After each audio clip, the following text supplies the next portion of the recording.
You're listening to LOA Recon with Good Vibe Coach Jeanette Ma. Let's have some manifesting fun together.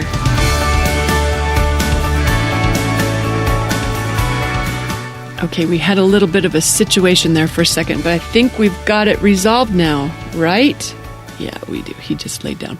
So yeah, Harvey didn't follow me right into the recording studio, aka the master closet, because he won't admit this, but he's got his eye on Scooby-Doo's new bone. So he didn't follow me in here right away, and I said, fine, I'll go record without you. So I got all set up, all plugged in, everything's ready to go, and I'll admit it felt a little weird to be recording without him, so I hesitated for a minute. I was like, can I do this? Will it be good without him?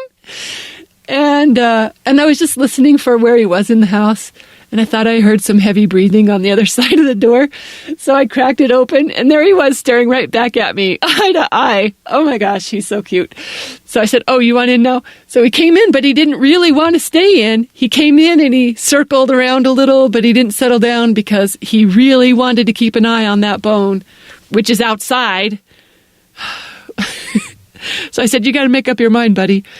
He eventually laid down and he just relaxed like he's going to have a little nap. So I think we're good to go now. All right, I wanted to talk today about one of the more common questions I get from conscious creators about their manifesting process, their alignment exercise, is how often, how long they're supposed to be doing it. Like, is once good enough? Because some teachers teach that. Or are they supposed to be repeating it? Because some teachers teach that. And if they are supposed to be repeating it, how often and how long?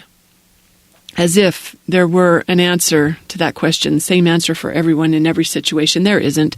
There is not one rule of thumb that fits every creator for every manifestation. But I will say this, one way to know what your answer is determined by how active your gremlins are on the subject of your desire, or how many limiting beliefs you have about it, whether you've got rampant doubts or noisy fears on the subject. If you got that in place, that's a sign you are going to benefit from more repetition of your alignment process, whatever that is, for a longer period of time than someone who has no contrary thoughts.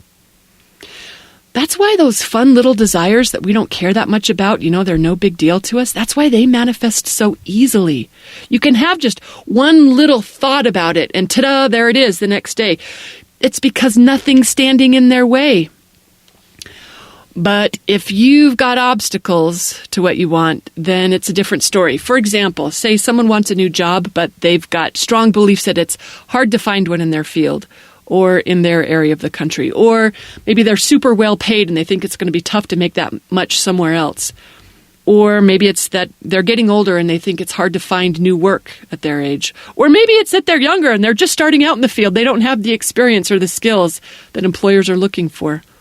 Or that they're not good at interviews, or no one's hiring right now, or any thoughts that are contrary to the desire for that new job, that's someone who's going to want to spend a little more time lining up than someone who believes jobs are as easy to get as unsolicited phone calls about your car warranty.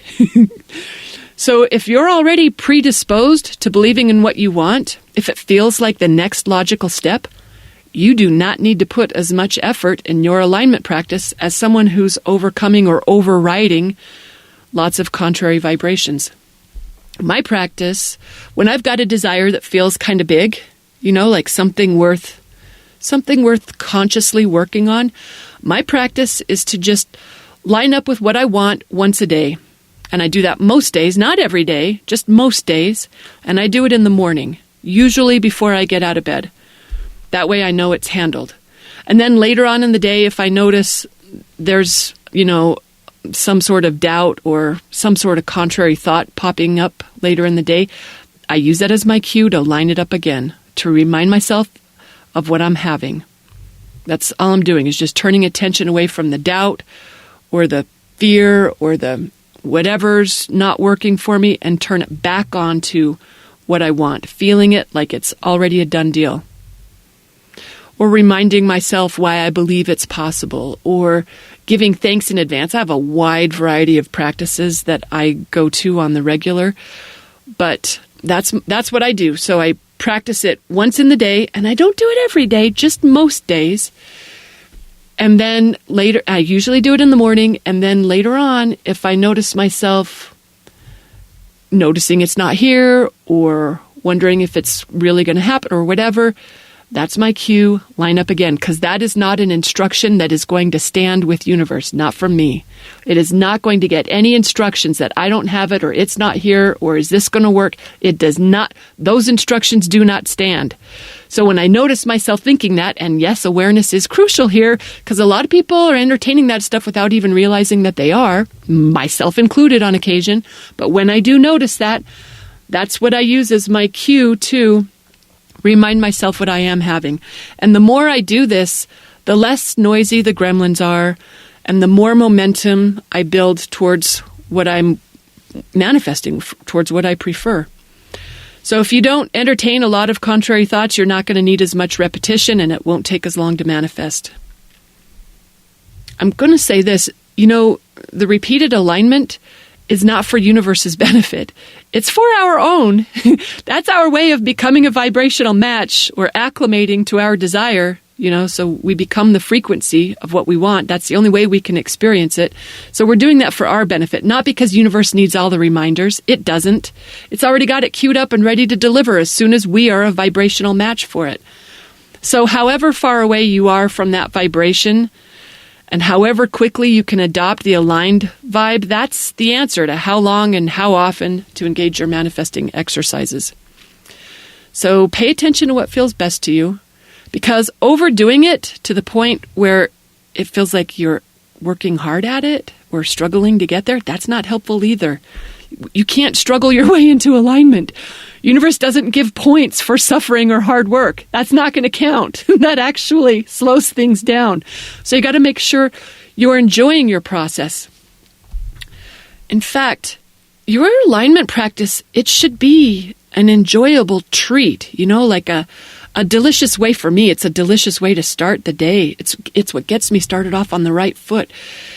It's not an item to cross off your to-do list, unless your to-do list is super high vibing.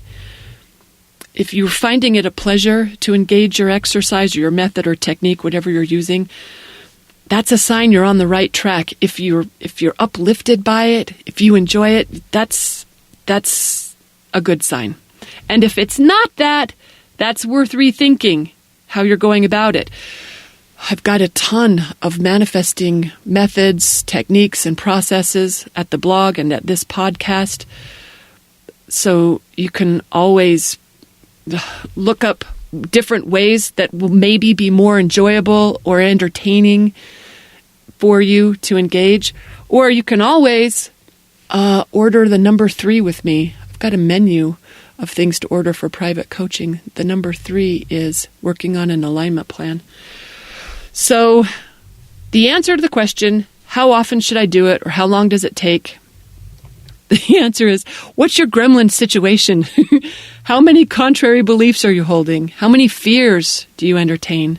How many doubts are cropping up? If you don't have many of those, then a little bit of alignment effort goes a long way. And if you've got a lot standing in the way, then just know that it's going to take more engagement of your alignment exercises to overwrite those. All right, hope you found that helpful. Now that Harvey is good and snoring, I'm going to wake him up. We're going to go do something fun for the day. Thanks for tuning in, everyone. Happy manifesting.